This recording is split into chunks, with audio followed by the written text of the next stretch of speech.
اعوذ باللہ من الشیطان اللعین الرجیم بسم اللہ الرحمن الرحیم الحمد لأہلہ والصلاة علی اہلہا اما بعد۔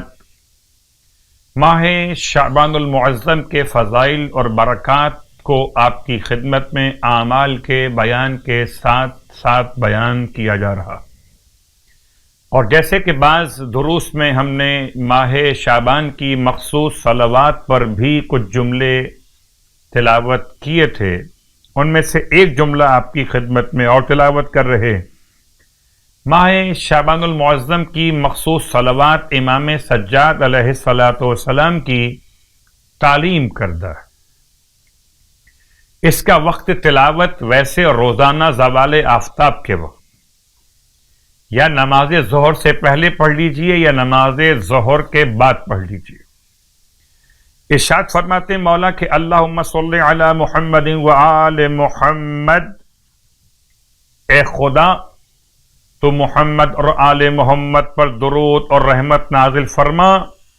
الکہف الحصین، کہ جو مضبوط ترین پناہ گاہ ہے۔ کہف کہتے ہیں پہاڑ کے غار کو، حصین کہتے ہیں مضبوط ترین پناہ گاہ کو۔ وغیاث المضطر المستقین، اور ہیں ایسے فریاد رس جو ہر کسی مجبور اور بے کس کی فریاد کو پہنچتے ہیں۔ وملجأ الہاربین، اور پناہ گاہ اور ملجا اور ماوا ہیں ان تمام کے لیے کہ جو پناہ تلاش کرتے ہوئے سرگرداں پھر رہے ہوں۔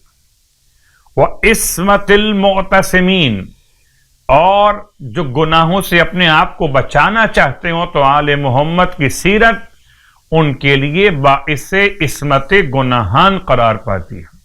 خدا ہم سب کو آل محمد کی پناہ واقعاً نصیب رکھے، الہی آمین۔ ماہ شعبان المعظم کی 12ویں شب آپ کی خدمت میں، اور اتفاق کہ آج 12ویں شب کی مناسبت سے جو روایت اللہ کے رسول صلی اللہ علیہ وآلہ وسلم نے نماز کے بارے میں تعلیم فرمائی وہ ہے 12 رکعت نماز۔ 12 رکعت نماز 12ویں شب ماہ شعبان، نیت بھی واضح اور نماز بھی واضح۔ طریقہ نماز کا کہ یہ 12 رکعت نماز اس طرح سے پڑھی جائے کہ ہر رکعت میں الحمد کے بعد سورہ الہاکم التکاثر 10 مرتبہ پڑھی جائے۔ 6 نمازیں رکعات بنیں گی 12، اور ہر رکعت میں الحمد کے بعد سورہ تکاثر کی سورہ کی تلاوت یہ کی جائے گی 10 مرتبہ۔ خداوند عالم اس کی تلاوت کی برکت سے 40 سال کے گناہوں کو بخش دے گا، اور اس کے لیے 40 درجات آخرت میں بلند فرما دے گا، اور اس کے لیے 40,000 فرشتے خدا سے مغفرت کی گزارش کریں گے، اور اس کے نام اعمال میں اتنا ثواب لکھا جائے گا کہ جیسے کسی نے شب قدر کو حاصل کر لیا ہو۔ ماہ شعبان کے روزوں کا ثواب سرکار ختم یہ مرتبہ صلی اللہ علیہ وآلہ وسلم ارشاد فرماتے کہ جو شخص شعبان کے 12 روزے رکھے تو سور پھونکنے کے دن تک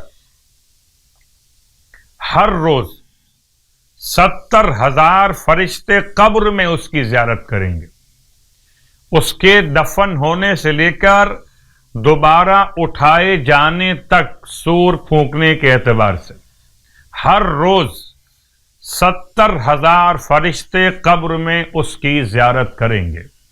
خدا ہم سب کو ماہ مبارک شعبان کے صیام اور قیام کی توفیقات عنایت فرمائے۔